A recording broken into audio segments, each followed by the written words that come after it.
In front of me is OPPO A57s, and today I would like to show you how you can set up face unlock on this device.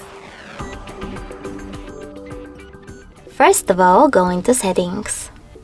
In them you need to scroll down and choose password and security. Then tap on face section and enter your current login method.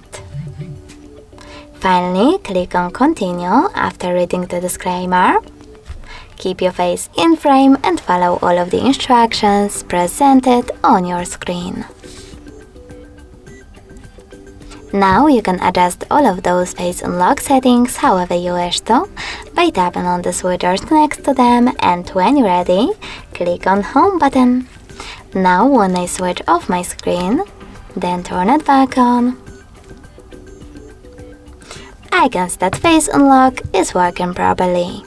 In order to delete your face data, go into the same settings, tap on face section, enter your login method and tap on this pin icon next to face data. Lastly, confirm your choice in the pop-up. Thanks so much for watching. If you enjoyed this video, leave a like, comment and subscribe. Bye!